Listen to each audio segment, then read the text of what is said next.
Enfim, pessoal, a gente tem que falar sobre como a esquerda ocidental foi tomada de assalto pela ideologia identitária e ela não tem condições teóricas e práticas para contribuir na luta contra o imperialismo e o domínio do capital. Tornou-se uma multidão lúdica que serve como massa de manobra da OTAN e do Império Americano em decadência. Estão enredados pelo que a Nancy Fraser chamou de neoliberalismo progressista. Isso significa, basicamente, a defesa de pautas antirracistas, feministas, LGBT, ecológicas, etc., de forma descolada da crítica ao modo de produção capitalista, da exploração do trabalho e da sociedade de classes, dominada por uma plutocracia financeira. Um exemplo de neoliberalismo progressista, claro, e recente, é o comercial ridículo da Volkswagen, onde a Elis Regina aparece em holograma cantando a simbólica canção do Belchior. A propaganda se utiliza de uma canção que representa a luta contra a ditadura militar, a qual a empresa Volkswagen apoiou e participou ativamente, cedendo espaços para a tortura, por exemplo. A ideia do marketing da Volkswagen é uma espécie de empoderamento feminino, palavra-chave do neoliberalismo progressista, que se apresenta algo como revolucionário, quando na verdade não passa de um discurso que serve à manutenção da ordem estabelecida. Houve uma substituição grosseira do conceito de emancipação por empoderamento, e ambos são completamente antagônicos, como eu já disse em um podcast anterior. O neoliberalismo progressista, do qual o identitarismo faz parte, está presente em inúmeros outros comerciais, como por exemplo, quando negros aparecem em propagandas de bancos, usufruindo de seus avançados serviços digitais e supostos benefícios financeiros. Por isso podemos chamar o identitarismo de ideologia, pois apresenta um mundo invertido em relação à realidade material, generalizando situações e as apresentando como se fosse uma verdade incontestável. O identitarismo defende a inclusão, entre aspas, permanente, a lógica do capitalismo e sua forma mercadoria. A esquerda ocidental está morta. Não passa de uma caricatura de si mesma sem autonomia, conduzida pelo imperialismo de forma vexatória. Não é à toa que essa mesma esquerda apoia a Ucrânia e o neonazismo, trata China, Cuba e Venezuela como ditaduras e defende com unhas e dentes o modelo democrático dos Estados Unidos como forma política universal.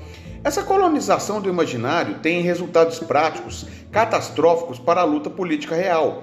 A submissão ideológica ao imperialismo ocidental. Enquanto não for possível superar essa condição miserável, não haverá esperanças de transformação em relação a essa condição de subdesenvolvimento nacional que vivemos ao longo da nossa história. Essa esquerda, entre aspas, identitária, representa um verdadeiro atraso para um projeto nacional popular de desenvolvimento e serve aos interesses e sabotagens promovidas pelos Estados Unidos. Está aí para quem quer ver. E é preciso estudar nos mínimos detalhes o neoliberalismo progressista, pois trata-se de uma política ideológica dominante do imperialismo para impor os seus interesses. Isso eu não tenho a menor dúvida, nem vocês. Basta ver onde estão muitos identitários que hoje trocaram a esquerda, onde começaram lá atrás, por cargos públicos de confiança ou dirigindo ONGs financiados e patrocinados pelo mesmo grupo que os oprimem. Tudo em nome da tal representatividade. No Brasil, gente, há muitos partidos que seguem essa lógica do identitarismo, mas eu pego principalmente o PSOL. É a ponta de lança ideológica do identitarismo e eles buscam hegemonia no campo progressista. Mas eu nunca vi um representante do PSOL defender um projeto nacional popular de desenvolvimento e soberania. Eles defendem pautas isoladas como se fossem universais. E essa é uma estratégia imperialista. Bom, vocês já perceberam que foram só ex-psolistas aí, como psolistas e ex-psolistas, como Jean Willis e Márcia Tiburi, que criticaram Lula de ter citado Moro e desarmado aquela bomba do PCC que o pessoal do Curitiba estava preparando, como se o Lula não soubesse o que estava fazendo. Eu achei estranho aquilo, né? Fora que eu penso que por que as pessoas inteligentes não conseguem entender o que é tão claro? O que acontece com a mente dessas pessoas? Elas não conseguem sair da forma. Eu tenho alguns colegas universitários que não conseguem entender essa correlação de forças de forma alguma. Às vezes, eu penso que as pessoas nascem com a tendência a serem colonizadas, está no cérebro de cada um. Leem, mas não compreendem ou se compreendem. E compreendem como a mentalidade subserviente a modelos que só levam a atrasos sociais. Isso é uma lástima. Infelizmente, gente, a resposta está bem debaixo do nariz. A universidade, ela está dominada pelo identitarismo. O que acha dos estudantes que estão lendo nos cursos de humana? Marx, Lukács, Darcy Ribeiro? Nada disso. Muitos passam pelo curso de História, Filosofia e Ciências Sociais sem ler esses autores. Eles estão lendo Hannah Arendt, Foucault, Judith Butler e toda essa camarilha neoliberal identitária importada dos Estados Unidos e Europa. Mas eu devo lembrar a todos vocês que a nossa história não é a história deles e o que é cultural é normal. A maioria das pessoas está sempre a olhar as sombras no fundo da parede na certeza do que é aquilo que é real. E eu costumo dizer que é o tapume nosso de cada dia com as mensagens que sempre estiveram ali e raros penduram-se para ver o que há atrás. A outra alegoria faz parte aí, é um rapaz que experimenta um par de óculos e é revelada essa realidade oculta. Bom, aí eu peço para um amigo para colocar os óculos para ver a verdade e ele se recusa.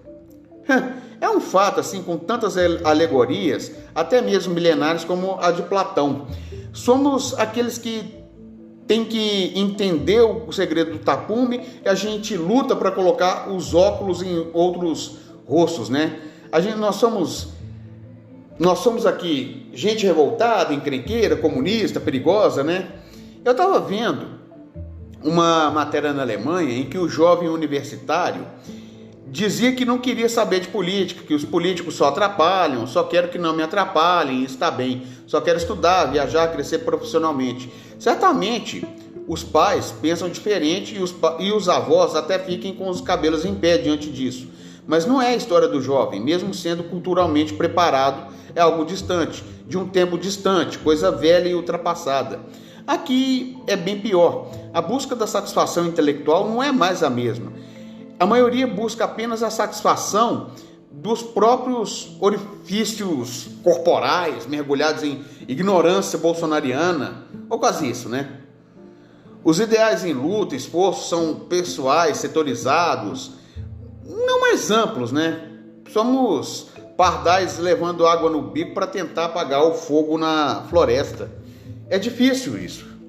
Eu já havia percebido isso, pessoal, desde a década de 90, em que muitos pensadores de esquerda defendiam a substituição da luta de classes pela luta de culturas, mas não podia falar nada contra, porque mesmo dentro da esquerda brasileira, que segue os modismos pós-modernos made in USA, você era logo taxado de dinossauro. E o pior é que a direita segue os mesmos métodos de sempre e está mais feroz ainda.